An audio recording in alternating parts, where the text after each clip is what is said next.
right, so we're going to reconvene from closed session, and there are no items to report from closed session. So with that, I would ask you all to stand and ask our student trustee Ray to please lead us in the flag salute. Ready, salute.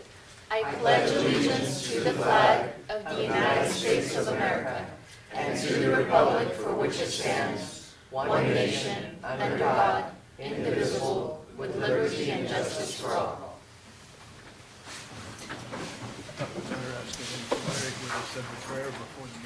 Okay, I'd like to welcome everyone, and we're going to get started with today's meeting. And first up is per board policy 2350. Any person may address the board at this time, either on an agenda item or other matters of interest to the public that are within the subject matter jurisdiction of the board. A maximum of 5 minutes is allowed for each speaker, with the maximum time of 15 minutes per item unless otherwise extended by the board. So with that, are there any public comments today concerning items that are on the agenda? Not, are there any public comments today concerning items that are not on the agenda? All right, none as well.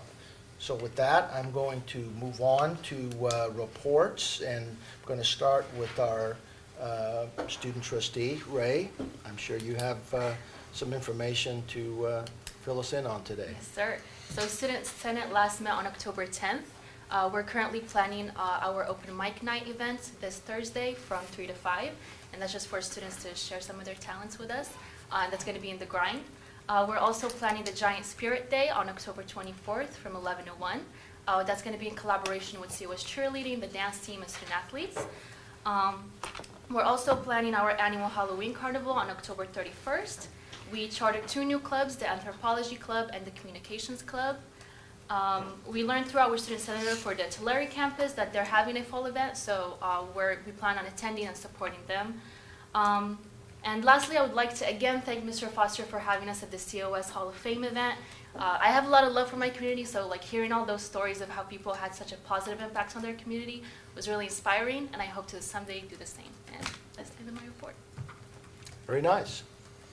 I have no doubt we'll see you on that wall someday. I won't be here to see it, but I might. Okay. Board member reports, starting with Mr. Sherman. Yeah, I attended the Hall of Fame. It was great to see John and Earl again. It was a good meeting. Went well and quicker than normal, and it was good. And I noticed we were getting the hook out there for a minute, but it was a great meeting, and I enjoyed being there. I actually just wanted to share some of the activities I had the privilege to attend here on campus. Actually, the first was for the COS Foundation Board Retreat, where they got to talk about the future of the foundation. That was great to see that leadership and what they're focusing on.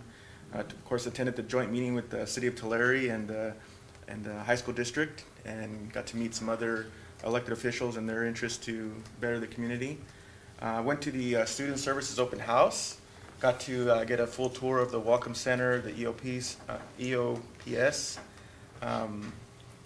office, the study area for veterans, newly renovated foster care participants area, and then the new Dream Center. And then I attended the EOPS Multicultural Fair. They were celebrating their 50th year their 50th anniversary. Great performances, great food, tons of food. I wish I was hungrier, but it was a great showing, I believe. On October 1st, I attended the Puente Mentor-Mentee dinner. Got to meet my new mentee and interact with him, and hopefully I can share some good advice and guidance for him.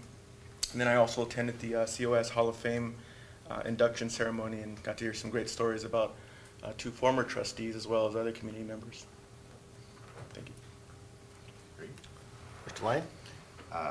Pleased to have attended the Hall of Fame event. Very nice. Always nice to see the contributions that former COS students and those that have contributed to COS and the community to be recognized. I'm not going to repeat what other board members have said. I too enjoyed it, and I think if it gets any more efficient, I might get out of there before dark. David appreciated that, just so you know. He went back to work. That was the goal. Let's get David back to That work. was the goal. Yeah, the Hall of Fame event was a great event, and I was pleased to see former President Superintendent Carrizosa in attendance, and Stan and I talked a little bit about the Pittsburgh Steelers, and I was chiding him that I didn't think they'd ever win a game, and lo and behold, I think I brought them good luck. They won a game this weekend. And he's going to be a grandpa. That's right. Yeah. Okay, Or very a tata. good. A tata, not a grandpa, a tata. All right, Mr. Foster is up next with the foundation report. Boy, let this agenda order never change. I love following you folks. Makes my job a lot easier. I too want to appreciate you all for coming to the COS Hall of Fame. That was a great evening, a great celebration. And it was great to have students there, including our student trustee Ray there, to kind of absorb that. And we had three different tables of students and faculty. One of future engineers, one of future artists, and one of future civic engaged folks, because we had a lot of the student activities and student senators there. And I went to all three of them and just said, hey, you're now eligible to become a Hall of Famer. You just got to go out there and do something. And they said, okay, we'll do something. So anyway, we had a great event, and thank you very much for attending that. We have our last event for the year for our foundation to host is the Power of the Purse, and it's on November 21st. So that's coming up really soon. Since our last meeting, we've had two things open up. We've had our scholarship application process open up. So now students across the valley, anyone who's planning on attending COS, whether it be an incoming freshman, a continuing student, or someone transferring from COS to anywhere else, is now eligible to fill out that application. We're hoping to improve on our record of number of applications submitted. That's always something, a needle we always try to move. It's challenging, but we do tend to move at least single-digit increments each year. We also opened up just today our foundation project funding request for proposals. So we will start receiving proposals from the various departments and faculty in the district seeking funds from the COS Foundation. Those have a due date of December 9th, and that will get to the senior managers. We always make sure as the foundation that these proposals go through senior management and ultimately receive a signature from the president before we consider funding it. We want to make sure the district wants wants whatever's being asked, and not just a single person. And so we make sure we have that safeguard before we start evaluating those. Also, Trustee Macareno mentioned a 50-year anniversary. We have two more 50-year anniversaries coming up. There's going to be a celebration in October. I'm sorry I don't have the exact date. I should have. For the Physical Therapy Assistant Program is going to be in October. And the 50th anniversary for our nursing program, there will be a celebration in May. I'll be sure to have those dates, those exact dates for you soon. And that's all I have. All right. Thank you. Questions for Mr. Foster before he departs the podium? All right, I see Dr. Lacerna making her way up, so we're going to have the accreditation report. I think I'm just going to stand here tonight. You guys are going to be tired of seeing me in a minute. I'm going to hand those over. Quick update, good evening everyone, on the accreditation. So a couple of things. Several faculty and staff members from College of Sequoias have been selected to serve on members of ACC JC site visit teams this year. So this fall we have Francisco Banuelos, our academic dean for math and science, who's here. He just finished serving on a site visit. Stephanie Collier, our former dean and math faculty, is serving on a committee. Mary Catherine Oxford, our director of the Learning Resource Center, who is also here, is serving on a committee, or a team, I should say. Dr. Thea Trimble, who you all know, division chair and science faculty, and Dr. Dalyaz Turk, our Dean of Institutional Research, are all serving on committees this fall. And they are going everywhere from private for-profit colleges to San Quentin. Dolly gets to go to San Quentin, so that'll be really interesting. Who's going to videotape? We might lock him up and leave him there. So I don't know. That's what we're going to try to find out. So it's going to be really interesting. And then in spring 2020, Dr. Sarah Harris, our curriculum and outcomes assessment coordinator, and I will both be on site visits in the spring. So we've got 7 people. And if you all remember, for those of you that were here, in 2012, when we had our little accreditation bump, little hill, whatever you wouldn't be want to like a call bump it, in pay. only one person on this whole college had been on a site visit. know. And so it's Wow. pretty cool that we have 7 people helps a going bunch. this year. And then the accreditation work group is meeting again. We'll meet on October 28th to discuss the quality focus essay and our next steps for the midterm report, which isn't due until 2022. Due to retirements and other changes, we are going to be looking for 2 administrators and 1 staff member to join the accreditation work group. And so I'll be working with Superintendent Calvin to appoint those folks. They're appointed by him. And the official search announcement for the retiring Richard Wynn went out on October 8th, and so we'll be looking forward to seeing how they progress with finding their new president of the ACCJC. Right. All right, questions for Dr. Lucerna? Where's that office based out of, Jennifer? They're in Novato, so way up north. All right. All right, very good. That's good to hear. All right, next up is Superintendent's report. Thank you, Mr. President. We have the good fortune to meet several new faculty members again tonight, and for that, Dr. Lucerna stayed close, but I have one organizational thing. Sorry, Jennifer. I have one organizational thing to go through with the board. We were notified this week from the Tulare County Office of Education that there's a new a change in the education code that requires our December meeting, our organizational meeting, to occur during a 15-day window between December 13th and December 27th. It's the law, apparently. And our normally scheduled meeting would be December 9th.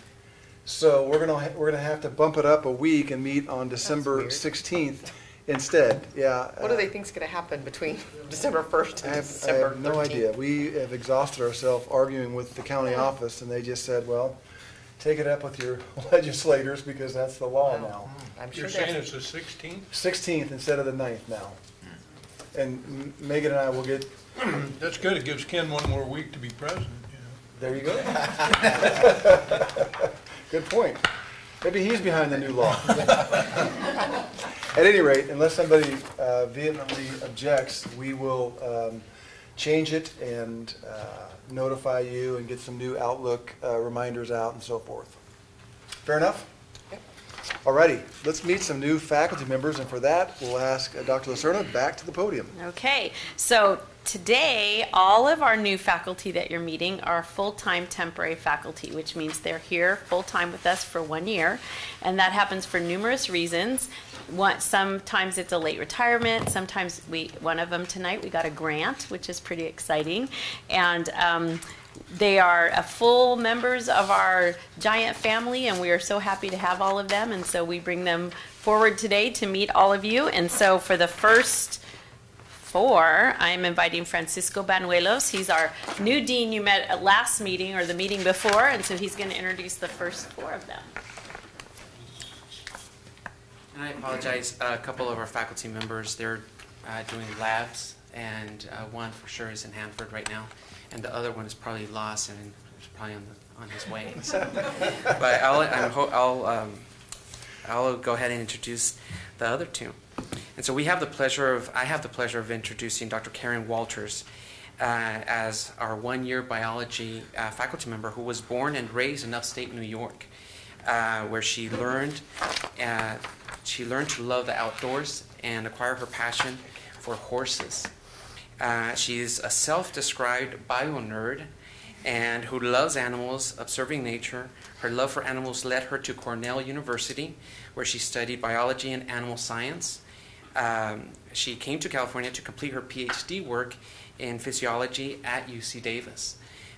She has taught for Clovis Community College, Fresno Christian High School. And interesting facts about Karen.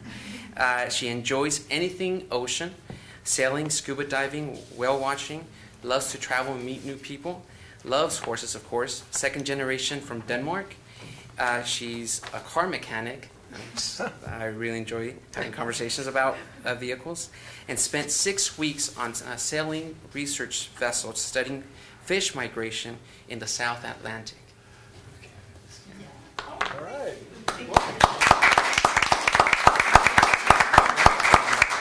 Yes. Oh, my Good, goodness. nice. Well, I just wanted to say, thank you to Francisco and to Superintendent Calvin for, being a big part of the hiring and getting to know everybody. This has been quite a journey. I'm coming down from Clovis each day, and so I get to know the 41, the 43, the 99, just kind of see how it all works out.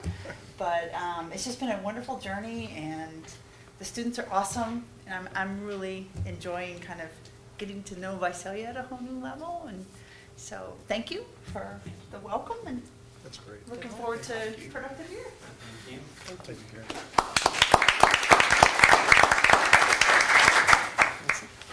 Okay. Next up is Melissa Myers. Now, she's no stranger to COS.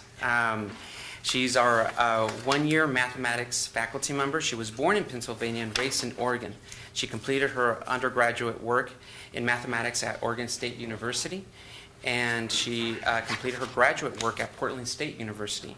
She has been an adjunct faculty member at COS since 2008 and has also taught at Redwood High School. Now, her interest is, actually interesting facts about Melissa. She rode horses competitively at a national and international level. She loves skiing, gardening, and of course enjoys reading and spending time with the family, has traveled to Israel and Jordan.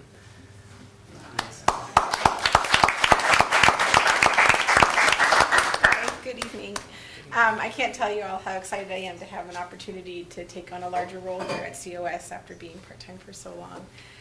It's great to get to know my faculty members in the math department better and see how things there work more. And I'm just really enjoying being here full-time this term.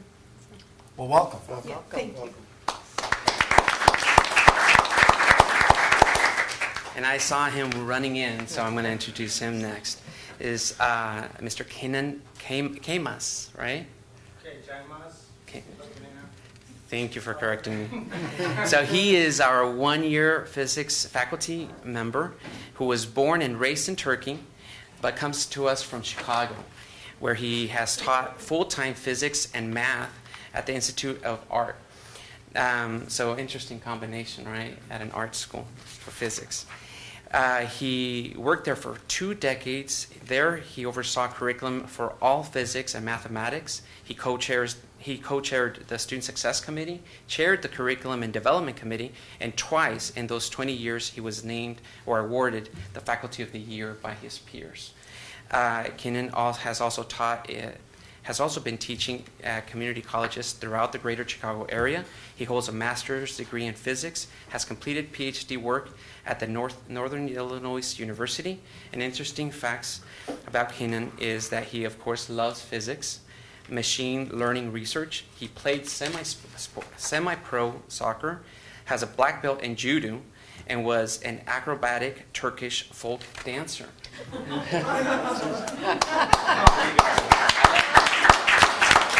Hello. Okay, by the way, art school, it was an amazing experience. And contrast of that is working at Fermilab. So I ended up doing physics at both levels.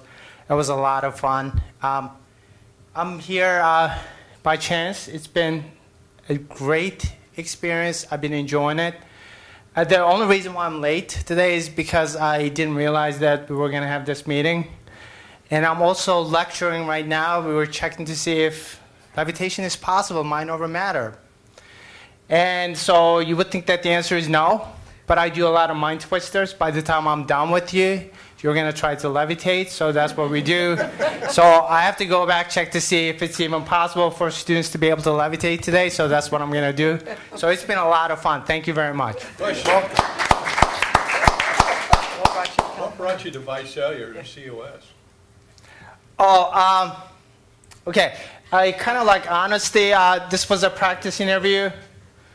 And, you know, I was looking for a full-time job. And then all of a sudden, you guys have a full-time temporary. So I'm thinking, oh, and this would be an amazing way to actually practice the interview. So there wasn't much at risk. So my personality came out. Evidently, it was a little bit more interesting than anyone else, as Brent remembers. So that's the reason why I'm here. All right. The only thing I'm going to say, though, you know, I'm here by chance and mistake, and this is what happens. This is called life. But this is an amazing school. All right, so I'm really enjoying the experience. I like to be here longer than a year if it's possible, but it's been fun. Thank you. Thank you, Caleb. Being Turkish, the last name, we got the same alphabet. So I don't blame him. We talk, but we don't use each other's last names. So we got the same alphabet, right? So the original pronunciation of C-A-Y-M-A-Z is Jaymaz. And I usually don't use it. Informal occasions, people do. When you pronounce it at Kaimaz, it means friction man. So that needed a bit of a correction. All right. I mean, I like to be a superhero, but the friction man is not the way to go. All right, so it causes problems. All right, it's been fun. Thank you very much. I went out to get coffee with him, and I have to admit that this is the second time that I ruined his last name. He reminded me about Friction Man. That's about what his interview was like. Really? Wow. There you go. He tried to levitate, yeah. Yeah. And I sat in one of his lectures today, and it was amazing. And very interactive. Quite fearful a little bit, because I thought he was going to elevate me. And so, anyways, finally, I would like to introduce formally Mr. Bill Gratis. And unfortunately, he's in Hanford teaching and doing labs. But Bill Gratis, he comes to us as a one-year temporary biology faculty member, and again has taught for us for some years as an adjunct, and has taught at West Hills College, Lemoore, and also at San Joaquin Valley College. And so, thank you very much. Mr. Bank, before you leave, Yes. Tell us which college that your site visit was to. It was at Sierra College.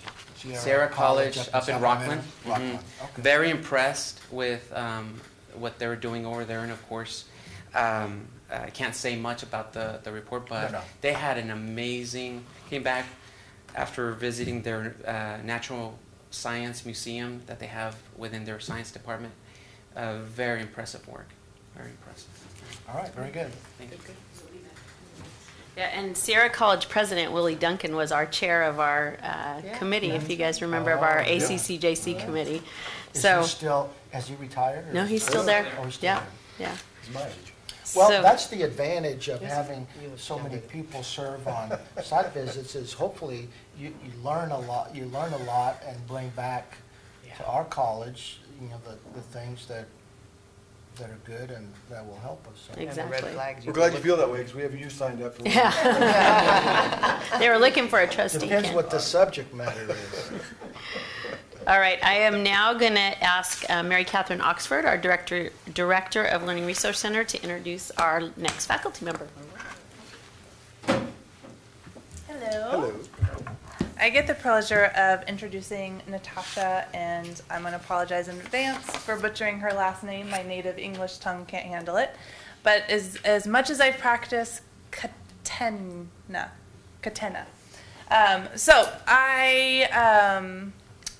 She has a very robust background, so I apologize in advance for reading. I felt like that's the only way to do her justice was to write it out. So we're fortunate to have Natasha with us in the role of Instructional Design and OER Librarian, which is Open Educational Resources. This is the position that Jennifer mentioned is 100% grant funded. It's funded through the grant through California Virtual Campus and Online Education Initiative to improve CTE online pathways.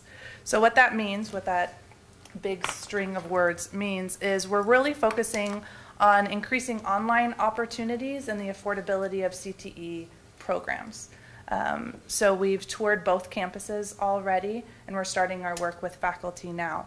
Natasha's role here at COS is to support faculty in helping the instructional design and online courses and assistance with the adoption of low or no cost textbooks.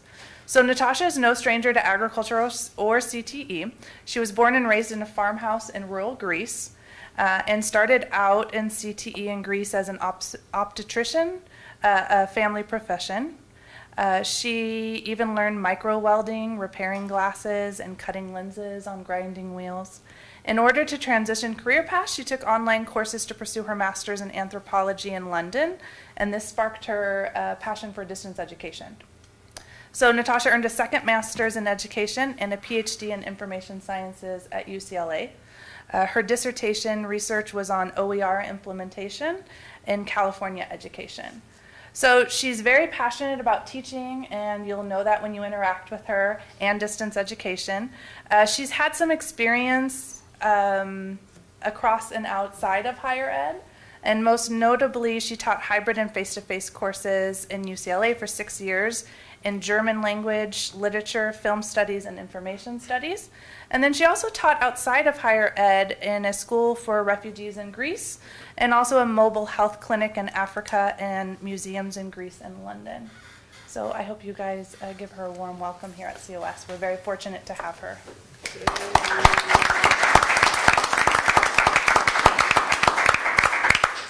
Hi, everyone. Thank you, Mary Catherine. Thanks for having me. I just wanted to say that I think that our grant really has the potential to lay the foundations for improving how we do distance ed here at COS. As Mary Catherine was saying, I know firsthand what a difference it can make to have access to distance, online education, alternative learning opportunities more generally, and I'm really excited to be part of this work here, so thank you.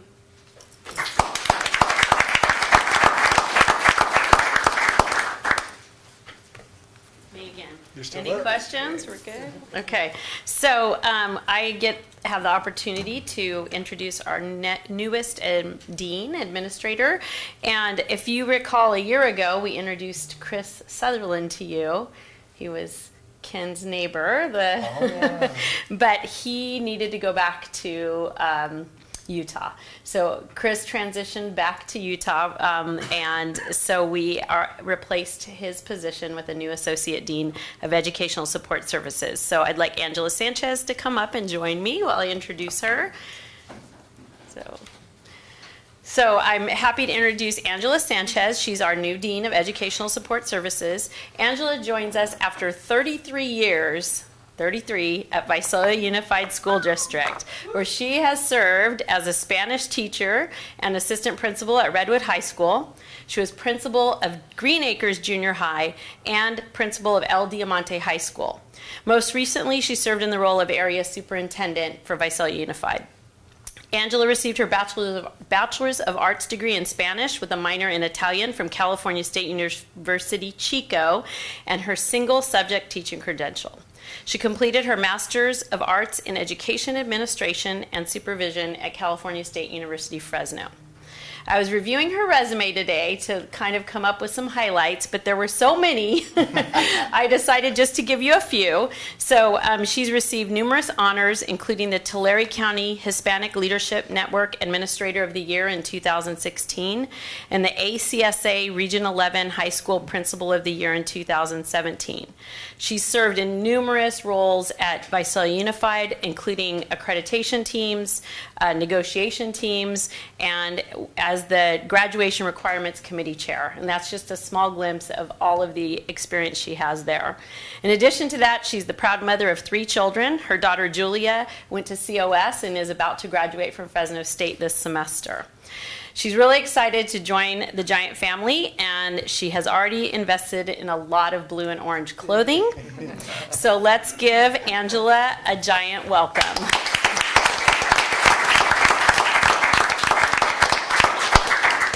I I just want to say I'm delighted to be part of the College of the Sequoias giant family. I've had a great first 3 weeks, and I also have really enjoyed telling my friends and family that after 33 years of high school, I am now promoting to college. So, but it really has been a great experience getting started here, and I appreciate the opportunity to be here. Thank you. Welcome. Welcome to COS. Any questions? Okay, you want me to keep going, Brett? Yes. Okay. You're on a roll. So remember, what we did at the last meeting is we have our new division chairs make a presentation to the board. So we have one division chair this time and one next time, and I'm going to invite Francisco Banuelos back up to introduce Matt. But I do want to say, and I'm sure he's going to say something, you guys probably recognize Matt because he was really involved in our accreditation work group and helped us through a lot of challenges. So I got to work really closely with Matt, way too close probably for everyone's comfort, every day in a room writing our accreditation report. So I really appreciate him and the leadership roles he's continued to take. So Francisco. Well, that's actually what I was about to say. I don't think Matt really needs an introduction, but more of a recognition. And he's been here, and correct me if I'm wrong, for over 18 years, right? Over 20. All right. Well, you look young. Okay. And he's been part of the Giant family for over 20 years. And so he has, like Jennifer said, has worked and participated in the accreditation writing teams before, and he has been very instrumental in developing our implementation and requirements for AB 705, the new law that just passed is started being implemented, and for that has been actually our approach has been recognized by how we're approaching and implementing the new requirements, and so for that Matt started as a new department chair, as I started as a new dean here and a new secretary. So we're a fresh new team. And so I would like to introduce and welcome Matt as our department chair.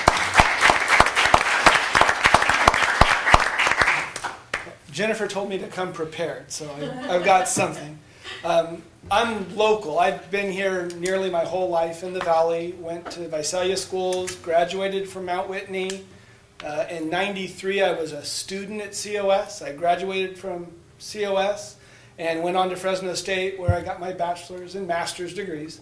Came back. I was lucky 1 week after I got my master's degree, I got a job here at COS teaching, which is the one that I wanted. So, and I've been here ever since then. So happy to be here. I've been married that whole time. I've got 4 kids. My youngest turned 15 yesterday, and Saturday was her quinceañera. So if I look tired, it's because I actually am. On a wedding. Jared Birch was the previous division chair for the math and engineering division, and he had a pretty rough 6 years as division chair. It started for him with show cause and helping to guide the department and the school through that. And it ended with AB 705, where we're having to revamp our entire approach to our developmental math sequence. So pretty much I get to take over where he left off. He left us in a fantastic place as far as AB 705 goes, and I just have to kind of pick up where he left off and keep us going in the right direction. Some of the challenges that I'm going to work with for AB 705 is kind of rethinking how we schedule math classes. We're now working with a combination of 4 and 6 unit classes, and the 6 unit classes are a little tougher to fit in a grid than the other ones. And just what offering should we have since we've kind of phased out our developmental math sequence? So how many sections to offer, what types of courses to offer. We've also been working on new transfer courses. Last week, there was a meeting where they developed 2 new courses, one for CTE mathematics and one as like a survey course of mathematics. They're both being proposed for CSU transfer and general ed to give our students more options for transfer level mathematics. We're going to constantly look at how we support students with the new support courses that were written. What should be taught or covered in those support courses? What are some best practices? And there's not a lot of background work on that because everybody's kind of starting this year across the state with doing those things. So we're working hard to keep up. And then we're going to keep an eye on our placement model. This year starts a new placement model for COS Math, and we're just going to keep our eyes on it and make sure students are being placed correctly and getting the most benefit from the placement structure. Currently, we have 18 full-time faculty, but in the next 6 years, we're probably going to have 5 retirements. With AB 705 changing how we're offering courses, we saw a drop of 195 FTES from the math department last year over previous years. So kind of accounting for that, we're going to look carefully at when and how many of those retirees to replace. Already mentioned curriculum. We've got new support courses, and we're proposing 2 entry-level transferable math courses. And we've also rewritten Math 230 to be a 6-unit course so that it's a better starting point for students that want to be a STEM major but may be lacking in some way in their mathematics background. It gives them a place to step back to with a more appropriate starting point and content for those students. The next couple years are going to be somewhat challenging for the math department as we kind of work our way through this. But I know that I've got a great department, and we're probably going to come out stronger than we went in.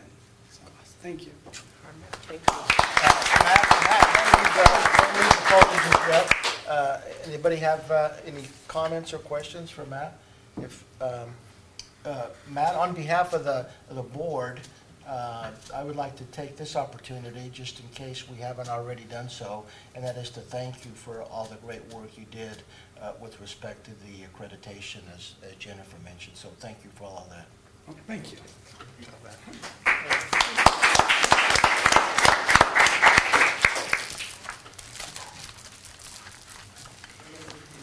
Okay, I guess that concludes my report. Okay. You know, when you hear the background of all the folks that are attracted to COS, you know, it crosses my mind. We're just so much more than academics. I mean, we have literally a worldwide perspective that we're exposing our student population to. We have all the individual experiences that each of you that you know have a role in the guiding of those students. It's just so much more. It almost makes me want to go back and restart COS just to be able to experience some of that. And I'm so appreciative, and I know the board is just appreciative of what you do in this, whether you're here for the first time or you're here after 20 years, because it's what you've put together that attracts those folks here. And thank you so much. You do a great job. Very good. Okay, we're going to move on to Mr. Turner with the Academic Senate update. A report from Mr. Turner. Next up is Costa, and Mr. Hurst is here with us today. No report, thanks. I'm hoping we can sit through this. Zip well, that you have a game to watch too. That makes about 6 of them. I'm watching the game. There we go. At least you admitted it, because that's your time. Who else is watching the game out there? At least let us know what the score is. So you've kind of set the tone. Thank you, David. Next up, Mr. Terry, I see, is here for CSEA. Okay, I also was pleased to see, speaking of CSEA, was pleased to see Mr. Lamar at the Hall of Fame dinner as well. Next up, COSAFA. Dr. Erickson is here with us today. Sorry you didn't get a grand slam with everybody. Opportunity to talk. I kind of figured you would have a report. Well, I missed you last week, or last month, so I was happy to come today. And interesting note, I know where Fermilab is, because that's Batavia, Illinois. And where he was working is on the outskirts of Batavia. And they have a buffalo herd, and it's one of the really predominant science labs in the country. It's also where Trader Joe's and Aldi's has their distribution center. Little known fact, Tulare used to have a buffalo herd as well, right? Did they? Manuel Cardozo on That's, Mooney. yes, that's So right. Tulare, When we were kids, we until would know about they were there. 20 years ago, Yeah. had a herd. We He used sure to have did. pins that Yes. said, "I have buffaloes." Yep. Little note, you never know what you're going to Yeah, learn right at there a on board Mooney by the meeting. winery. Yes. Well, I had three things I wanted to talk about very briefly. One is the COSAFA board, and one is about caution and awareness and safety. And then the third is the consideration of office hours requests. Just to say that our board, our executive board members, they are starting the second year of a 2-year term. So it's myself and Jody Baker, who's vice president, Charles Sloth, who's secretary treasurer, and then we have members at large, Susan Elizabeth, Celeste Solis, and Andrew Chavez. One of the things that we did last Friday, for our brown bag, where we do faculty development, and that's chaired by Susan Elizabeth, we had Joan Daniels, who is the health service director, come and do a presentation about de-escalating student behavior. These are tough times for society. There's a lot of stresses, and sometimes things are happening in the classroom where students are bringing some of that out-of-class distress and sensitivity to the classroom, and it can just trigger. And we actually had a situation that happened with one of our board members, so we're very aware of how that could happen. And it's interesting because when I spoke with the WASC accreditation board, I had told them that there was a concern that we had for adjunct faculty who are on campus alone at night, and often there's no one else in the same building. And that was a concern more about just the safety of people that are leaving late at night. But this is actually a different situation. This is the situation of when students act out in class, and it can be drug related. I know sometimes faculty members will say, well, they were just very aggressive and I just told them to leave the room. And I brought up that you also have to be careful because there are people who can have diabetes. They can be going into some sort of medical concern. You can't just send them out of the room. We have to make sure that we're clear what is happening. But when a teacher is alone and a student is acting out, what's interesting is it's not whether or not they are an immediate threat. It's the fact that you start to anticipate all of the terrible things that could go on. And I think the adrenaline that happens after some of these incidents is just escaping that fact that it could have been so much worse. And one of the compliments I'd like to give is that the behavior incident team was so supportive to the teacher who went through that incident during the spring. It really was a rallying of support, and that raised our awareness of how important it is to caution teachers. So we've been giving them tips on how to de-escalate some of those situations that may occur, and just some tips, and also some in-service training that could occur for both adjuncts and full-time faculty, so that we can look at what are the things that will not only stop that immediate concern, but also make sure the student is transferred with a referral of concern so that they can get the help and encouragement and any sort of psychological guidance that they require. The one thing that I noticed with the consideration of requests for office hours, and I do want to thank the teamwork with Katie in Dr. Lucerna's office and Charles working together. We had 100 faculty who applied for office hours to serve students. 99 were approved. The only one that was denied was a person who was teaching 1 hour, and that came to a total of $49,548.15. And it represents 99 faculty out of 343 adjunct faculty. So I talked to a lot of the people who hadn't applied, and one of the things they said is, well, I was just denied in the past. So we have to do a lot of work to let them know your support for granting office hour compensation, and the fact that even if they were denied in the past, that money is available, and that you have supported our adjunct faculty being available to students, not only with the increase in funds, but also through our partnership with the administrators, having that go from 13 to 15 hours for the semester. So thank you for all of that. Thank you for being here. Okay, very nice. Thank you, Dr. Erickson.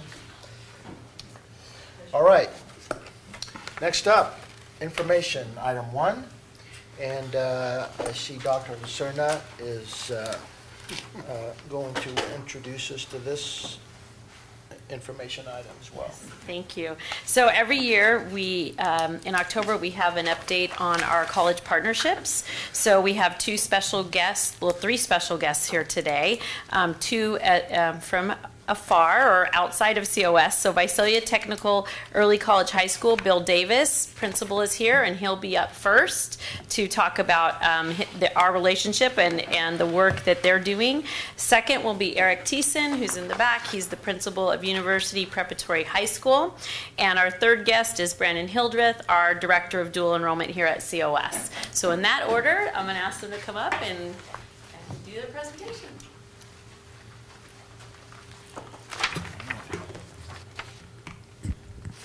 Good evening, everyone. My name is Bill Davis, principal of VTech High School. Very pleased to be here tonight to talk a little bit about what we're doing and how we're partnering with COS and the great things that are happening for our students. So we are currently sitting at an enrollment of about 230 students. We're a little down from last year, but very happy with our current enrollment and looking at some new marketing and messaging protocols and practices to try to build that up for next year. We look at, there it goes. Currently, of our graduated students from our 2019 graduated class, 16% are currently enrolled at COS this semester. So we're excited about that, and our learning director, Shari Williams, comes over off and on working with your staff, and she'll run into them on campus, and it's great to see them doing well, and they pop back in to say hello and check in, and they're doing well, and the early college experience they had with us really helped to set a foundation for success when they get here. So they know where things are, they know where everything is, so it's like they have been going to school here. So it's just just another day at school for them. So it's been working out really well. This year, about 16% of our current students are enrolled here this semester. Sorry, I had those two numbers backwards. And then 54% of our graduates are attending. So about half of our senior class from last year is attending COS this year. That's a big number. Yeah, it's really a good turnout. So I actually messed that all up. So let me try that one more time. So that was really a great number. This year, 16% of our students are currently enrolled at VTech and at COS at the same time. So that makes more sense. Sorry about that. Colleges, these are where our graduates went to, and again, the foundation and the education that they received from COS, the early college experiences really helped to set a foundation for our students. We had students, again, attending UC Merced, Fresno State, and we continue to have an influx of students that are looking at universities outside of California as well. Colorado State University, Iowa State University, Youngstown, West Texas A&M, and then, of course, as I said, about half of them come here to COS. So we're really excited about how they matriculate through the system. Last year, we sort of reestablished our mission statement and our goals, and so we continue to follow this as our guiding, our guiding principles for our school. So Visalia Technical College provides an educational experience to support students both academically and emotionally while developing their plans for the future. So we really use these goals and this mission statement to guide all the work that we do. We focus on early college experiences. All of our students are in AVID. So AVID, that you might know from a regular high school or a comprehensive high school, is an elective. Every student at VTech is enrolled in AVID. We believe the experiences and the strategies that they learn through AVID help them be successful after graduation as they're going on to college, and especially for our early college students to find success while they're here taking classes while they're still at VTech. We also utilize a program called Get Focused, Stay Focused, and every student develops a 10-year plan. and I keep thinking I'm going to do it, so I know what I'm going to do in the next 10 years. But so students actually start in their freshman year, so they get 4 years, and then the next 6 years. So it's all of their high school and basically all of their college. And it's a work in progress. So it's never, every year they revisit, and it's always in a little bit of a flow. And so they're always working on it, but we have curriculum that supports that, and we're really excited about how that, again, ties in those early college experiences. So sometimes a student may take a class here that piques an interest and might change their 10-year plan a little bit, so they go in and work on that, and we try to support them in all of those. We continue to focus on hands-on learning. Of course, the 6 C's of 21st century learning have been a cornerstone of VTech since long before I got there. And so we continue to focus on those. And then lastly, just a caring and encouraging learning environment. My new mantra this year for our school is we're too small to act big. So we're too small a school to act like a big comprehensive high school. So we spend a lot of time one-on-one. We try to give those one-on-one personal supports that we can for our students and encourage them, especially with the early college experience. So the caring and encouraging learning environment is a big part for us. Last spring, actually then, Area Superintendent Sanchez helped me with our early college charter through the Department of Education. And one of the things that we were able to do was revisit our goals.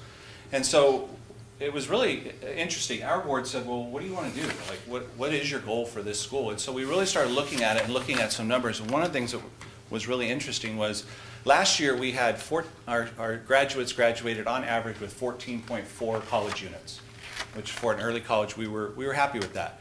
But what was really interesting was the year before it was 7 units, and the year before that it was 2 units. So over the last 3 years, we've exponentially grown our number of units students are completing. And so our goal right now is 20 plus post-secondary units from College of Sequoias by the time they graduate. And actually last year, for the first time, we had a student actually graduate from COS with her associate's degree before she graduated from high school. So she could have actually walked at your ceremony in May and graduated with us in June. So very exciting, worked very closely with your counseling department to achieve that and ensure all the requirements were met. Also, because of the type of school we have, we continue to focus on 100% graduation rate and meeting the A to G requirements for post-secondary. And then also the new college and career readiness measurements from the Department of Education. We really believe that all of our students can complete that and all be 100% college and career ready as identified by the Department of Education. And that includes completing career pathways, A to G coursework, proficiency on the California, the state testing, the CASP testing, and then of course early college experiences, which we are promoting. And then lastly, our goal currently for our students, the CASP, because that is still our state measurement. Our goal by 2023 is 88% proficiency in ELA and 64% in math. And we had very good growth last year, excited about where we are and where we're going. So, lastly, I just want to share, last year when I came to the first meeting, I really didn't know much about our partnership and was really trying to learn a lot about it. And I had an opportunity to spend some time with Dr. Waldner and really talk about what we're doing at what is an early college, what is the goal of an early college, and how do we work with COS to really ensure that we have a solid partnership so our students can be successful. And so one of the things we did was working with Dr. Waldner and getting input and her support, we wrote one of the K-12 Smarter Workforce Project grants through the Chancellor's Office, and our little charter school received $496,000, which we're very excited about. And again, couldn't have done it without Dr. Waldner and her support, so really appreciate that. And with that, our project is actually early college agricultural pathways, so we're working closely with her staff at the Tulare campus to ensure that we have a seamless transition between high school and college for our agricultural pathways, that they align so students aren't missing classes or missing opportunities. We also are looking at a transportation plan, which we've never been able to provide before. Currently, students who take early college classes have to figure out how to get here. And as a father, I think it would be a little challenging to pin a $5 bill to my daughter and hope she gets there sometimes. And so we've been sending a lot of students, and they've been finding different ways to get there, but we are actually providing a transportation plan through our district, so we'll be providing busing throughout the day to the COS campus from our campus. So that we're looking forward to opening up those opportunities for students. Doing some marketing and outreach, and then again, as I said, clearly defining those 914 pathways And our focus currently is animal science, ag mechanics, and welding, which again align really well to a lot of the work that COS is currently doing in their agriculture program. And lastly, one of the pieces that we've been working hard to achieve and to get going is a shared position through COS. I can keep going? All right. A shared position through COS. So COS is actually looking at, I guess you folks are actually looking at hiring a position for us called an early college success liaison, and it'll be a COS faculty or COS employee that'll be supporting us and our students in their early college endeavors. And so supporting them with registration and admissions, and then doing follow-up, very similar to some of the student success coordinator work, but very focused on early college experiences for our students. And all of that is tied to the K-12 Smart Workforce Grant. So we're very excited about having the opportunity to expand and grow our partnership and make it a little bit bigger. And just open to any questions if anyone has any. Questions for Mr. Davis? Impressive numbers. It's going great. Thank you very much. And we actually have, I'm going to leave these, I'll pass them down. We actually have our annual Fall Festival Pancake Breakfast. I brought tickets for the board. We'd love to have you come out, check out our campus. Students are working really hard. It's actually a shared partnership between our school and our Scholarship Foundation, which our students that do early college classes, our foundation actually pays for books and assists with tuition. And last year awarded about $20,000 for students going on to college. So if you can make it this Saturday, we'd love to have you come out. Bill, just is the typical student at VTech, does he attend? Did they attend all 4 years, or did they transfer in at some point, or a combination of? It's a combination. Initially, when VTech opened, it was a 10-12. It was only sophomore through senior. About 5 or 6 years ago, they added the freshman classes. So now a majority of our students go 9-12. Occasionally, we'll pick up a stray sophomore or a junior or somebody looking for a little bit different experience. Okay. All right. Thank you. Thank you. Very nice.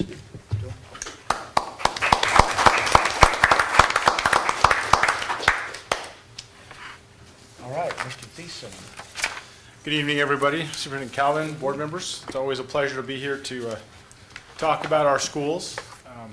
I want to start out with pointing out, I want to brag a little bit. If you look there at the bottom below, our motto is the California Distinguished School logo, and we were the only high school in Tulare County named a distinguished school this last year. And I believe there's 3 amongst Fresno, Tulare, and Kings County that were named. So that was quite an honor for our school. Just a little review, some highlights from last year. We had 223 students enrolled at our school. We waver back and forth. Us two, we're looking at marketing. We're competing against each other, but we help out each other. I've had students come from VTech, and I've had students go over to VTech. But with all the other pathways opportunities, it's always a challenge to get students, but whatever students come, we work with them as best we can and help them to be successful. So last year, over the 3 sessions, summer, fall, and spring, 402 students completed 765 COS classes for over 2,000 credits. And that's running about average what our students complete. The highlight is that they start their college experience through foreign language, Spanish, American Sign Language. We transitioned that over when we started requiring our students to complete Tony College credits to graduate from our school. And we thought, what a great way to start with getting their foreign language requirement. So I always like to tell kids when they come to our school, so when you take Spanish or sign language at COS, you'll complete Spanish 1 in a semester, and that's equal to 1 year of a high school class. Then you complete Spanish 2 the next semester, and that's another year of high school. And so while your friends are in their 2nd year of Spanish at high school, you're already done, and you can even move on to Spanish 3. Last year, we had 4 students graduate from COS with an AA or AS degree. 1 student earned 3 degrees, and another student earned 2 degrees. I still can't figure out how they fit all that into their schedule with all those classes. As a matter of fact, I had a meeting today with another senior who's looking to take 14 credits next semester so she can finish her math degree to move on. She must be in engineering.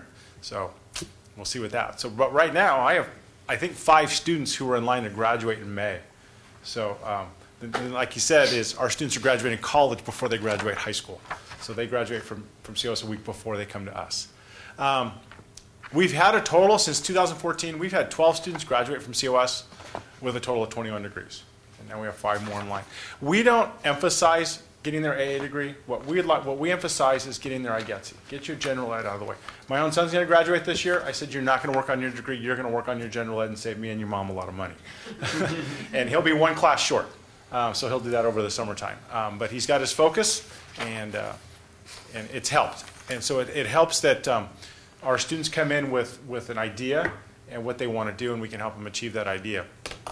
And the neat thing is at COS is there's so many people. I can probably spend an hour here just calling out everyone here who's helped us. From Jennifer helping with the meetings we have, talking about different things, to Michelle Brock in the registrar's office now, to Jessica who's up here in the front office, to the deans, to the instructors. They're just all wonderful people to work with. This last year, got kind of cut off. We had, of our 23 graduates last year, 23 of our, I believe 55 stayed at COS.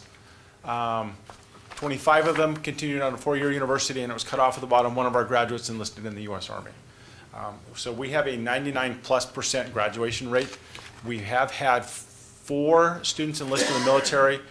Our first student who graduated with her AA degree went into small business for a while before she came back to college, but other than that, every student's gone on to college their next year. We're still trying to figure out how to track them after they graduate and see what they do, but we know they all go on to college for at least a year. And a lot of them have graduated, so just trying to figure out where they're going after that. Academics at our school, just a little review I share every year. All of our classes are A to G approved by the University of California. The other thing that's helpful now is on the COS website is there is the list of all the college courses that meet the A to G courses. And I don't know if that's a good thing or a bad thing, because our students are now trying to find ways to get their high school career done quicker by taking college courses and replacing them for high school courses. Our biggest challenge is the minutes, because being on campus is really beneficial to them, that they want to take more college courses and figure, I don't need to go to a high school class, I'm going to take my college class. So we got to say, no, you have to be in school for so many minutes before you can go on over to COS to do your courses. They all have to complete these courses to graduate. 4 years of math, 4 years of English. We require 3 years of math, 2 years of science, 1 is a lab course, 3 years of social studies, PE, health, foreign language. We require 2 years of foreign language versus 1. A year of fine arts, and on top of that, they have to have 20 college credits to graduate. Or if they come to us partway through, then we prorate how many they have to do. But for the most part, they well exceed the 20 college credits in their time with us. Where are we going? Well, this is a big month for us. Our WASC team comes in Sunday. We're going through accreditation. We got a 6-year accreditation last time with a midterm review. And so my staff has been working really hard, and President Calvin and Jennifer and Jessica, hopefully you saw that huge file, and I'm going to give you a big book when we get them printed at our accreditation report. It's a lot of work, but I feel confident when the team comes in that they'll really be happy with what they see. So since our last WASC visit, our biggest bragging point is math.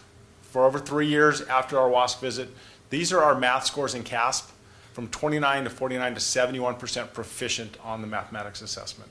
Our math was down. And not only my math teachers, but also the COS math department has been very helpful. Working with us, meeting with us, helping us to understand the new math requirements. So our students are still trying to find ways to get as much math as they can before they graduate from high school. We've increased a large number of students into college level mathematics and English. With the placement test going away, it's kind of made it a little challenging, but it's workable.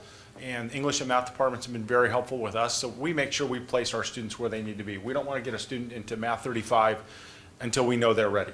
And we've told them, you're not ready, so you're not taking Math 35 or 21. Because we want all of our students in any courses they take, that we know that they're ready for the college course. They present their instructor or professor with a quality student who works hard to be successful in their course. We've had a large number of students now who successfully passed English 1, English 2, Com 1, English 3, English 4, for those students that want to go that way. Our science classes use the labs on Fridays, and Karen and Andy, the lab techs, have been very helpful with my teachers who have a question or need an extra beaker. So those two have been very helpful for our teachers in the labs. And also the students enjoy it. It gives them a true lab, because in the classrooms we don't have a lab. We're in the portables. So by allowing them to come in on Fridays to the labs up here, the chemistry lab and the biology lab, they get that lab experience. The other increase we're seeing in our students is replacing their social studies courses with Geography 2, History 17 or 18, Poli-Sci 5, and Econ 40. And that's what allows them to get those college courses out of the way so that they can graduate with their AA degree. That's just to name a few of the courses they take. But they exceed. And sometimes we have to tell students, you have too many classes, you need to back down a little bit. With the new law of 11 credits maximum, or up to 15 with our approval has been helpful, because we've had some students, I think one year we had a student with 18 or 19 credits. We don't know how they got through what they registered. And lastly, to ensure, and this got cut off, ensure that our students are well rounded and transition seamlessly into college courses, we give them multiple opportunities to be successful, from leadership experiences, college transferable college courses, their civic duty, community service. But without the help of COS, it would make it a lot harder. Michelle Brock's been helpful, and the people in the registrar's office. Bang Bang is always helpful in counseling our students who are transitioning to college. And so, like I said, I can go on for hours talking about our partnership and how it's been very helpful. The instructors who stop me on the campus and ask when they can have more of our students, to bragging about a student, how well they do in the course. So thank you very much. Very good. Questions for Mr. Thiessen? All right, keep up the good work. Good afternoon, everyone. For the new board members, I'm Brandon Hildreth, the Director for Dual Enrollment. And I am here to talk about dual enrollment and to provide an overview of on some data on our high school student enrollment and success. And so, since I've been here, our dual enrollment program has grown significantly, and it's still growing. And I thought that it would be helpful at this point to kind of give you all a snapshot of what our dual enrollment program looks like now. So we have partnerships with 8 school districts, and we service 22 high schools, and there's a breakdown of the different type of high schools that we serve. We have 2 types of agreements, which are just a memorandum of understanding and CCAP agreement. And so the significance of these 2 agreements is that the memorandum of understanding allows COS classes to be open to the public. So COS students have the ability to enroll in those classes.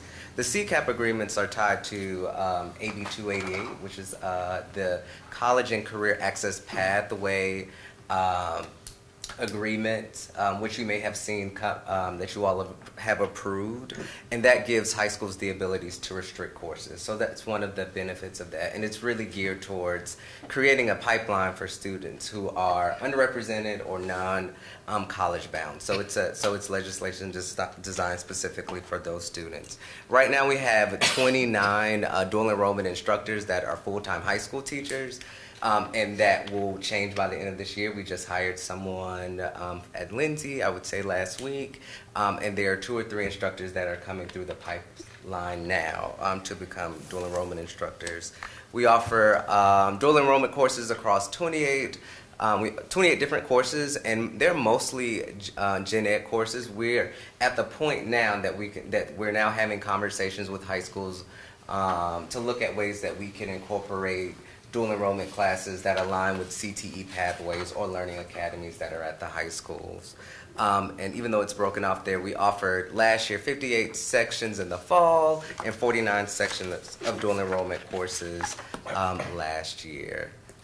And so although you may have seen this at President Calvin's convocation slide, but I just wanted to also show you again the numbers of our enrollment. And so last year we had 1,571 high school students enrolled in college classes. And one of the things that I'll be working with computer services to accomplish this year is to figure out a way to disaggregate the high school students by their type. So looking at ways in which we could differentiate between dual and concurrent and both.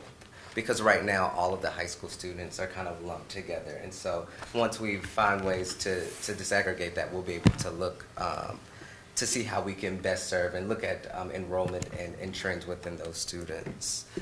So next is student success. So overall, our high schools, there's a 90% success rate of our high school students. So our high school students are doing exceptionally well in our dual enrollment classes. And so to kind of give you an idea of how they're performing by campus, at the Visalia Center, they have an 89% success rate. At the Hanford Center, it's 84. At the Tulare Center, it's 78. And off campus is 91. And so, as I mentioned previously, right now we don't have a way to really differentiate between dual and concurrent. So we are assuming that off campus location is dual enrollment because those are classes that are taking place off campus. And lastly, this slide breaks down student success by class, and this is really to give you or the board and everyone here an idea of how students are doing in some of our transfer level courses, particularly English and math. And so, as you can see, our high school students outperform our regular COS students in these classes, and so. One of my goals is to continue to share this type of information so that we could, that faculty and deans are more aware of the capabilities of our high school students when we're thinking about dual enrollment courses and possibilities for our students. That is it. Okay, questions for Brandon? Comments? Looks like the program is doing well, and it takes a lot of work, but it's very successful. Thank you. So thank you for all of that.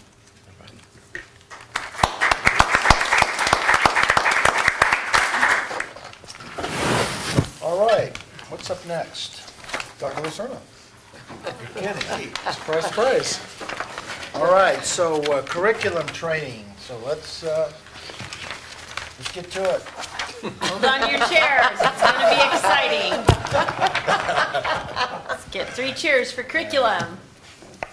So the curriculum training is required for our annual certification. We are required to make sure that everybody that's involved in curriculum, administrators, the board, and the faculty and everyone else receive an update and training every year. So this is our official training. This is your official training. Oh, sneaking it into the meeting here, I see. You ready? So, I know, is there a test? yes, there is. Oh, I got to push this, don't I? Okay. So basically, there's an annual certification that we're required to do, and this shows that, and we talked about it last year because this started basically last year, that now the Board of Trustees can approve our courses, all credit or non-credit courses, and our credit programs in excluding ADTs, and also our non-credit programs. Before this certification was available, we had to wait, and programs and courses got sent to the chancellor's office, and there were sometimes we were waiting 6 months, 8 months, 10 months to get something approved, and we're not allowed to offer it until it's approved. So now we are able to approve it here at the board. Not everything, just those ones that are listed there. So what continues to go to the chancellor's office is our certificate programs that are career technical education, our non-credit career development and college preparation programs, which are our ESL certificates and some vocational ed programs, and the associate degrees for transfer. And starting, this is a new thing, starting January 2nd, the chancellor's office is going to be doing periodic reviews of the college's curriculum just to make sure that everything's in place and that we're doing the right thing. So that's a new thing, and we'll see how that rolls out. It'll be interesting. How do you think they'll do that? By sending someone here, or do you have to just they'll review them there on their computer system on the system that we submit, and they say there's going to be teams of folks that include there's a statewide committee that includes faculty, administrators, and chancellor's office staff that's called 5C. And they're saying teams from the 5C are going to be reviewing that. And we're really, this just came out within the last month, so we're really not sure. And lots of people have been leaving the chancellor's office, so we're not exactly sure who's going to be leading it either. So we're looking. It's going to be interesting. Yeah. And you don't even know what the information you get back is going to look like. No. Okay. Not yet. Okay. Good questions. So this change that went through is that now we have more authority to approve locally. So we have our local approval. If it's a career technical education program, it goes to a regional recommendation. Then there is the CIO.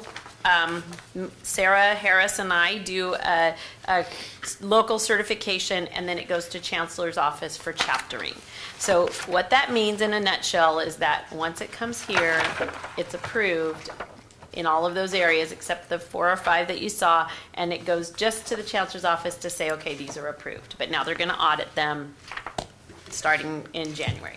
So the certification, which we just signed, Superintendent Calvin signs it, I sign it, our Academic Senate President, Greg Turner, signs it, and our Curriculum Chair, Sarah Harris, signs this. And we're certifying that we have the correct course hours, and it also that we've approved the course outline of record, that we have a local policy on contact hours and credit for hours, that we have a local work experience plan, that we submit all of our courses and programs to the Chancellor's office, and that we have everything attached, and that, number 7, the mandatory training happens.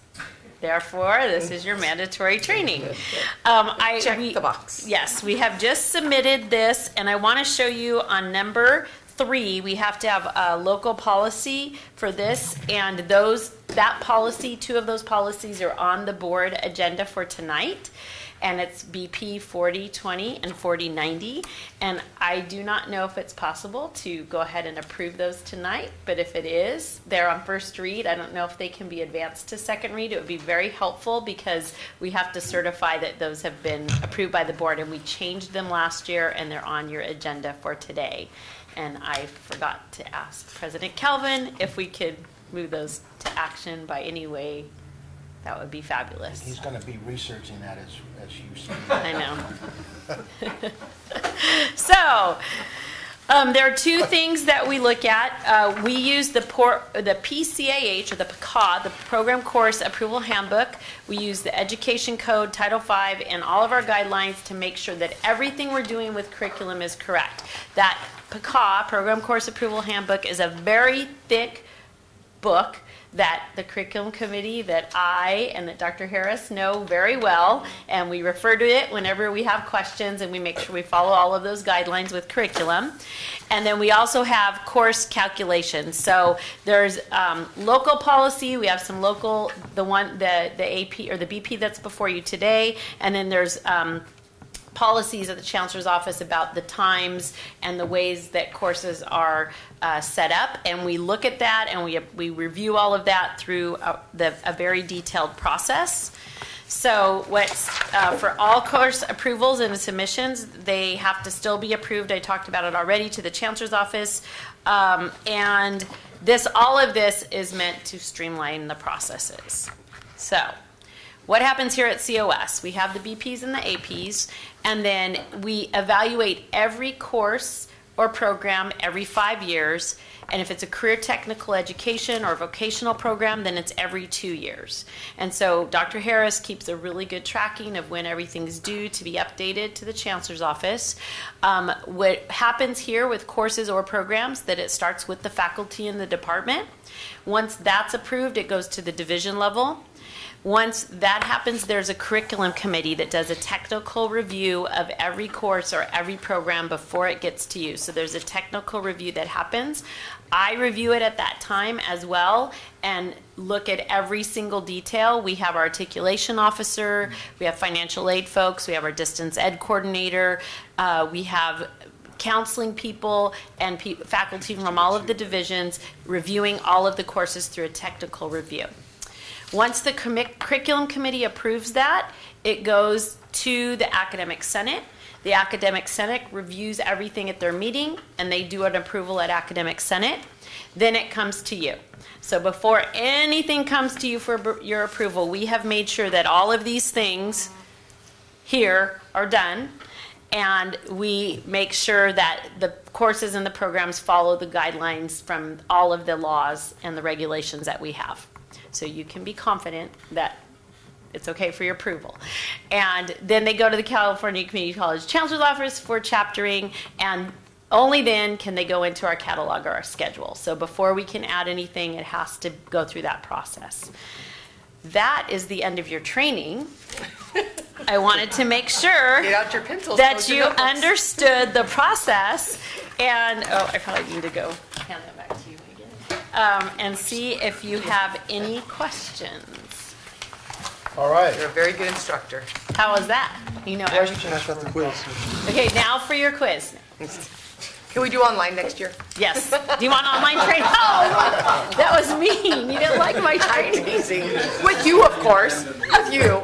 I am going to come up with Only an if it's online on a game training night. for Only you if next it's- year. So if the Chancellor's Office is required a board representative, so they can call and check, I volunteer Greg to be the board. Okay, I will absolutely tell them that Greg is the nominee.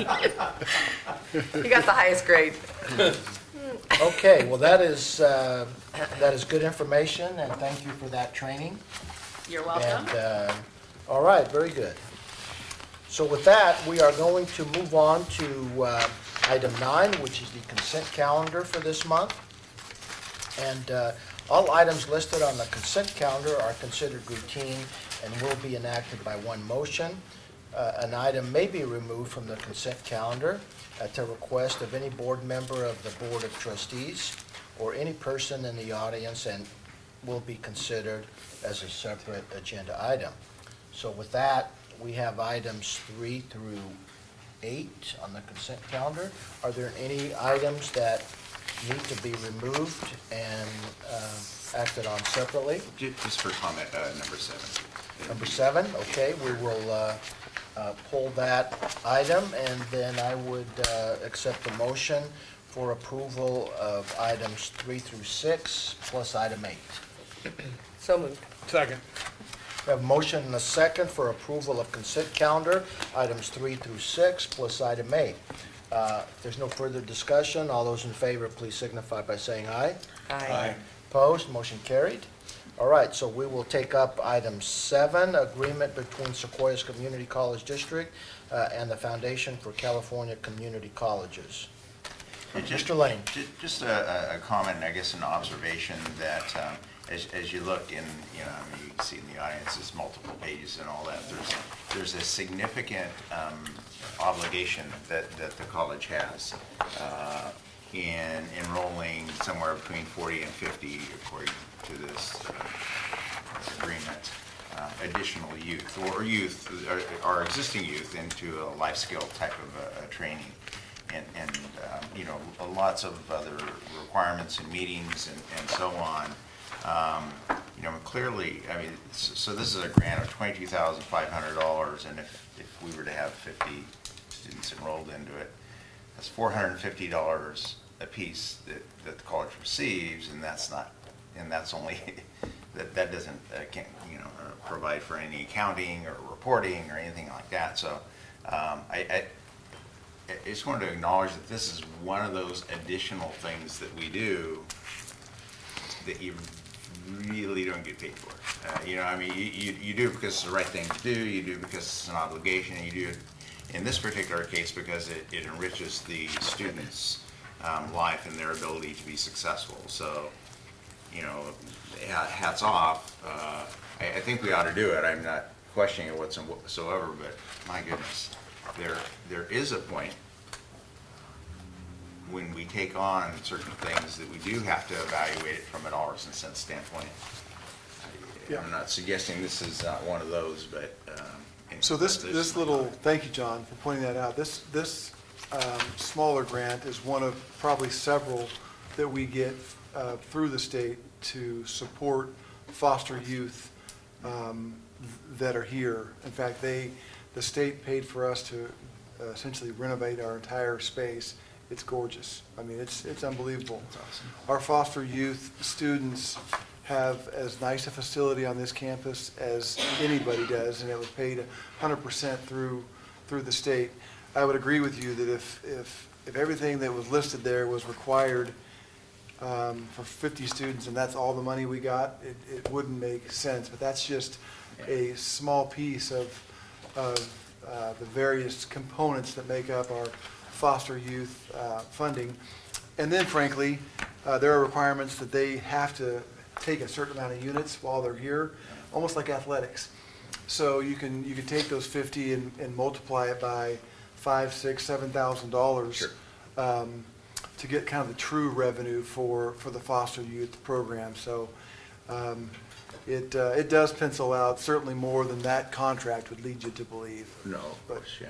But thank you for shining light on the fact that there are all sorts of kind of boutique programs that the state chancellor either recommends or requires us to provide, and some are more profitable, if you will, than others, and it can be a challenge sometimes living up to the expectations of the chancellor's office when maybe the funding doesn't come along with them. We have a family friend that works somewhere in this realm between the high school. I'm not sure if he's a county employee, but with foster youth, getting them from high school as foster youth there and into COS. And he said, those numbers are growing. Is that a valid observation that that number's growing, and that the needs of those students are increasing greatly? So he sees it as something that's going to probably need, if not more funding, a different avenue, because some of them just don't fit even. They almost need some more mediation before they come here, that they're not quite ready, but I'm glad the work's going on. He seems to see a change coming in maybe just how they are given to us from the high school and how that happens. So I don't know if that's an issue or that's just his observation, but he was thankful that the college worked so hard to get them in here and how they're treated and their success. So we have a full-time director, a full-time counselor, again, funded through special programs like different from this, but similar to this, that allow us to do what we do specifically for our foster youth population. And that really helps because it's a needy population. Yeah, and it's sad to hear because those youth, once they're 18, are on their own, but they're not. They become your students who still need a tremendous amount of help. They're only 18, probably maturity and everything else, take it into account what they've gone through. They're more like a 13, 14-year-old that's on their own. Doesn't seem right. So that's what he was saying. He thinks there needs to be more done. Yeah. Good discussion. Thank you. Second. Okay. All right. So thank you for that discussion. We have a motion and a second for approval of item number 7 on the consent calendar. All those in favor, please signify by saying aye. Aye. Opposed? Motion carries. Item 7. All right. So we get to use our new knowledge now. That's what I was going to We say. get to approve curriculum. All right. This is your test, actually. And I actually did want to say that number 8 that you just approved, the MOU, is the MOU that Mr. Davis was talking about that he's been working on with Dr. Waldner. So that was also just approved. Thank you. And so now that you've been fully trained on curriculum, we will move to the curriculum report. And I did want to point out one of the things that's nice to see on this report is, as you've seen the different faculty members that we've hired, you can see on these reports the work that they've been doing. So your first page, we have new courses, and we have 2 new courses in deaf culture and deaf literature that we did not have in the past. And that we have a brand new, I guess she's in her 4th year. If you remember, we hired a new American Sign Language full-time faculty member. And so this is some of the result of the work that she's been doing, adding some new classes to our program. We have 2 courses in business that are a result of AB 705 in math, to making sure that our business courses also our students are able to take those for the AB 705. And then you'll see in culinary, we have several new classes in culinary. And also, if you recall, 2 years ago, we hired a new culinary full-time faculty member. And so that you can see the results of that work that he's been doing. We have new courses in digital design, or graphic design, on page 2 and page 3.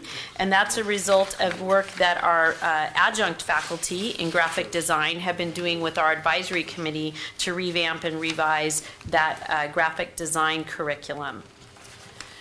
page 4, we have also several new nursing courses, and this is work that our faculty have been doing since their accreditation visit.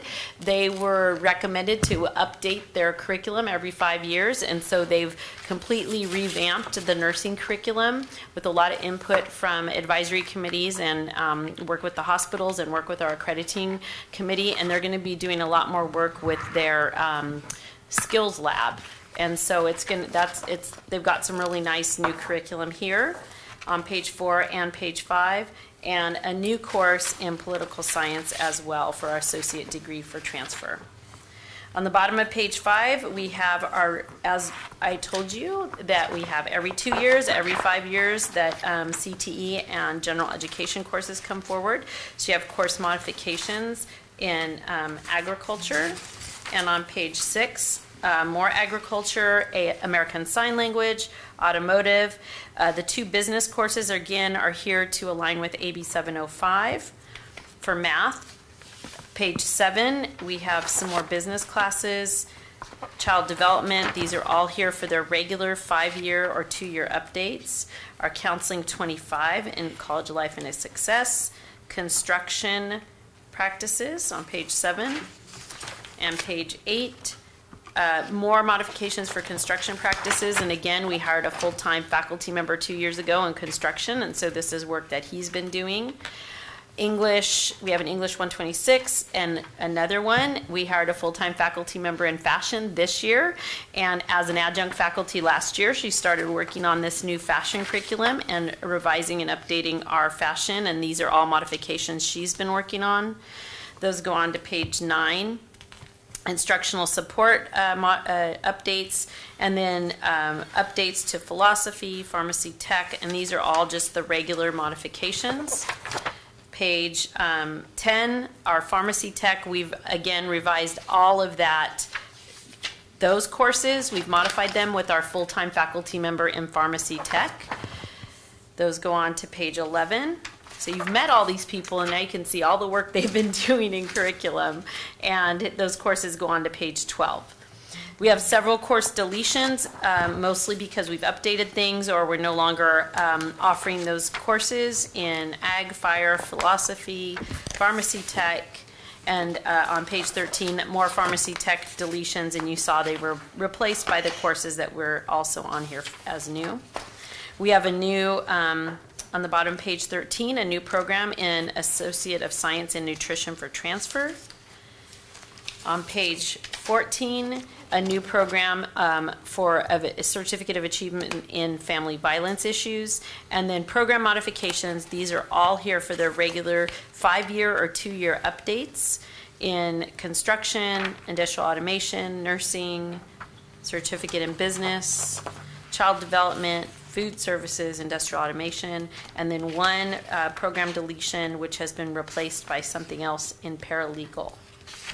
So it's a very long report because October is the date that we're trying to get everything through so that it could be ready for the catalog. Goes to the chancellor's office and then the catalog, just like your training. And so this is why it's a little thicker in October. And so the recommendation is that the board approve this curriculum. So moved. Second. I wanted to make a comment before. Well, I want to just publicly state that it's exciting to see all the new courses, and I have no doubt that they're reflective of the board's goal to, to look at the local job market and have new courses that reflect that those growing job markets. But I did want to say personally that I'm really proud and want to commend the effort that's been placed on the 2 new courses, the ASL 105 and 106 for deaf culture and deaf literature. I'm excited to see those and hear the outcomes, and hopefully they're received well with the community. Thank you. Okay, we have a motion and a second, I believe, correct? Mm-hmm. Is there any further discussion? If not, all those in favor, please signify by saying aye. Aye. Opposed? Motion carries. All right. Thank you, Dr. Lacerna, and I believe you may be excused from today's meeting. You've had a workout today. All right, so we are moving on to item 10, board policies, and there's a whole list of them for first read, and I am going to have Mr. Calvin introduce this and kind of lead us through this, given the comments and requests from Dr. Lacerna regarding the first two on the list.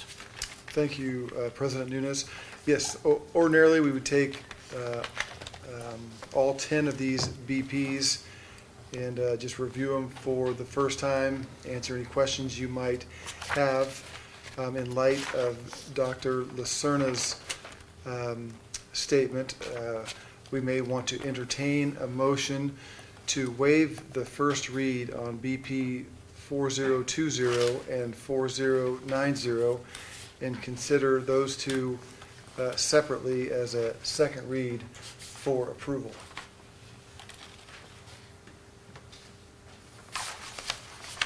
All right, so can I move to approve BP 4020 and 4090 first and second read? Is that how I would do that? You could. All right. All right, so we have a motion for the first two BPs, 4020 and 4090. I'm sorry, did I jump the gun there? Did I? You have a motion, I'll second it. Yeah, we have a second. Lori, great. You're right. So is there any discussion on this item at this time? If not, all those in favor, please signify by saying aye. Aye. Opposed? All right, motion carries.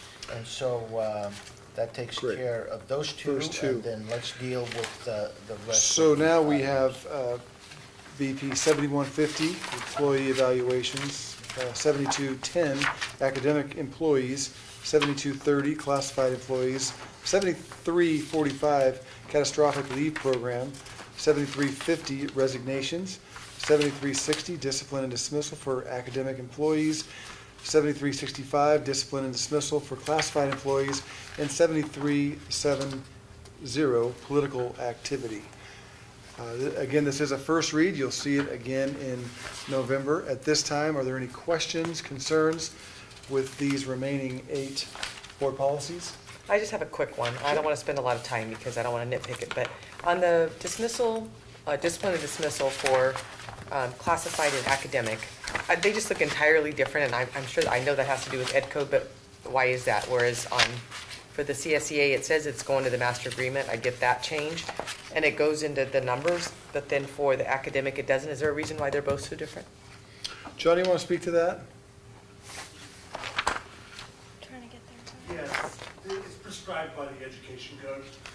Very, very briefly, this just mirrors what is already in the education code for both academic and classified employees. Okay, so the first. I'm sorry, I forget what the exact question was. Well, it's just the academic employees, it's just shorter, and they don't list actual items, or they do, but they're different. And I know it's ed code, but it seems to me that they're all employees. They just seem like two completely different policies for for disciplining and dismissal. If it's ed code, I'm not versed on my ed code, so. Well, Tenure, okay. There are certain things that you can dismiss an employee for what they call for cause. And there's a list, I forget, it's relatively lengthy actually. But it's listed out in ed code. It would probably take a whole bunch of space in here if you listed it. But it wouldn't be the same to the CSEA? No. No, it's substantially different between classified employees. Okay, so that's why theirs is listed, but still says master agreement. There you go, you answered my question. That's what I was wondering. Sorry. Okay. Yeah, your question was essentially, why can't we have like one board policy for both? Or they'd be the same. Yeah, Or they'd be at the least same. look similar, but it's because of ed code. It's different with those two Yes, different classes. absolutely. Get it? Okay, Yeah. I'm good. Okay, so thank you for that question and that clarification on those. Any other questions on the other various BPs before us today? If not, I would entertain a motion to pass on first read and move to second read. So, Second. We have a motion and a second for pass on first read, move to second read of the 1, 2, 3, 4, 5, 6, 8 BPs as listed. All those in favor, please signify by saying aye. Aye. Opposed? Motion carries. So that takes care of item 10, and I see Mr. Perez has been patiently waiting for his item on the agenda. Good evening, trustees. Item 11. He couldn't talk Dr. Lacerna into presenting this one. Dr. Lacerna's show today, so can I talk now? So, normal business practice, what's in front of you tonight is a ongoing annual resolution that dates back to 2007, 2008, that allows the district to transfer 50% of the anticipated interest earned from this Hispanic Serving Institute Fund into the general fund, which is, we're supporting the MESA program, which is a Math, Engineering, Science Achievement Program. So a little information for me and the new Board of Trustees is, this was, excuse me, part of a 5-year HSI grant that ended in 2004. Part of that grant required the actual grant and the district contribute $75,000 apiece for those 5 years.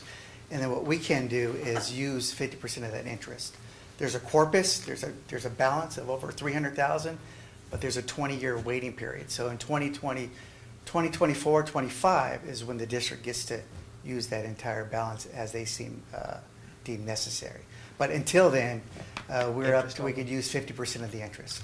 So that's what's in front of you tonight. So our anticipated interest is $8,000 this year. So we're asking to move that from the fund into the general fund to support the MESA program. Ron, that represents 50% of the interest. Anticipated interest, yeah, roughly, yes. We have 300,000 in there, 16,000. That's got to be in a pretty good account. Yeah, 300,000 year to date, so out of 18-19, that was the total balance. I think people kicked in, Linda, maybe we both kicked in $375,000 apiece. And so there was $750 to begin with. We've been splitting the interest since then. I think it's up $900,000. It's $900,000, and it was set up initially to fund. I think it was support programs like MESA. So we've just continued to support the MESA program with half the interest every single year. But it's listed on your fund account when we do the budget and so forth. It's a substantial fund of over $900,000 that will be completely no strings attached as of 2024-25. Move to approve. Second. All right, we have a motion and a second to approve resolution 2019-12, transferring of some of the interest funds. So, if there are no further questions or comments, I would ask Megan to please poll the board. Trustee Sherman? Aye. Trustee Macareno? Aye. Trustee Cardoza? Aye. Trustee Lang? Aye. Trustee Nunez? Aye. Thank you. Ron, resolution 2019-12 is approved. So item 12, consider action to amend superintendent president employment agreement, and Mr. Bratch is going to present this item. And Mr. Calvin? Yes. The board has recently completed the evaluation. Okay. I'm sorry. Okay, continue, Mr. Bratch. The board has recently completed its evaluation of Mr. Calvin, and I think now would be a good time for the board to consider his contract and any amendments that may be made to it. So with that, I'll leave the discussion up to the board. Okay. Mr. Bratch, thank you for that. And before we discuss this and take action, I have a summary that our attorney has requested that I read, that basically is a summary of the contract that will be before you today. So with that, I am going to read that, so please bear with me. Government Code Section 54-953 of the Brown Act requires that the board make an oral report in open session before taking final action on an employment agreement for a local agency executive, such as present superintendent. And so that must summarize the recommended compensation, including salary, fringe benefits, etc. Consistent with this requirement, the board is providing the following oral summary of the salary and fringe benefits as set forth in the proposed contract of employment between the College of the Sequoias and Community College District and Brent Calvin. Item 1, contract term effective July 1, 2019 through June 30, 2023, with the potential for a one-year extension with a positive annual evaluation. Item 2, annual salary of $250,000 effective July 1, 2019 to begin aligning the superintendent-president's salary with salaries of his counterparts in other community college districts in our extended region. Number 3, paid medical, dental, and vision insurance coverage on the same terms as other management employees. Item 4, automobile allowance of $750 per month, paid vacation 25 days per year.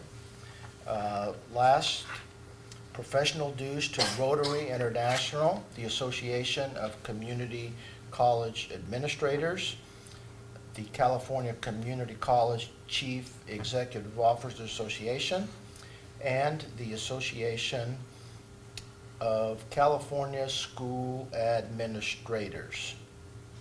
That concludes the board's report pursuant to Government Code 54953C3. I will now open this item for discussion and action.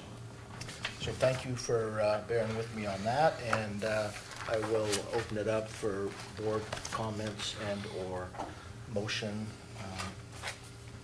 at this time. I did want to make a comment, if I may.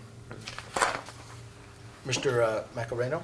Yes, I know it states a background here, but I think the board would agree that we looked more about reviewing our board evaluation. We have a very high caliber administrator who has 18 years plus experience here at COS, and that dedication to COS I think is outstanding. It shows whenever we witness him making a presentation, addressing faculty, students. Very impressed, and want to show our appreciation for the dedication that he makes every day here on campus, on and off campus actually. So just wanted to reflect that we did look at other schools, but really more to show the difference between a president that has a $20 million budget responsible for a $20 million budget versus those that have a $67 million budget. The responsibilities are very different, and want to make sure that compensation is reflective of the amount of effort that needs to take place to oversee that size of a organization. So thank you very much for your dedication. Anybody else? I would just like to say that I served on the board for a number of years now, and I'm confident in the system that the board uses to evaluate our president. Number one, how important that is that we take time to sit down as a board and go through the evaluation process item by item. Make sure we're all on the same page, and those items that we're not on, we discuss pretty thoroughly if need be. And luckily that hasn't come into play the last few years. We've been fortunate and blessed to have good leaders at the helm, but when they're not there, it's important to have that evaluation and use it effectively. It's an important tool. And I will say that we've been also very fortunate to have our last two presidents who enjoy and work together with the board to set very strong priorities that have accountability in them, and that we're able to evaluate and reflect on those every year and update them and change them. And I think that's important as a board, that we agree on the priorities that we have, and that we're holding our president, superintendent accountable. And we always get a very thorough report back, so we take all those things into play and consider this we know these are big decisions for the college, and feel confident in the process we use. Just as COS 2.0 has to work for everybody, we hope our board operates by 2.0 as well. So. Good, thank you for those comments. It's Mr. Ray? a combination of technical competence and temperament, that I would say, from my exposure of high-level executives, are superior. Very, very high level. I think we're very fortunate. I think the board wants to reflect the fact that we realize that we have an individual that is very desirable and has been sought out by other districts, and you know that you are very much valued Don't go looking. Okay, I would, The only thing I'm going to say is I move we approve. I second. All right, we have a motion and a second for approval of Superintendent President contract as shown in our agenda. If there was no further discussion, all those in favor, please signify by saying aye. Aye. Aye. Opposed, motion carries. Okay. Thank you all for being here with us for the October board meeting. Sticking it out. Yeah. It wasn't as long as it has been, so again, thank you for that, and we'll see you all in November. And don't forget the date change for the month of December. Meeting adjourned. That's just, November.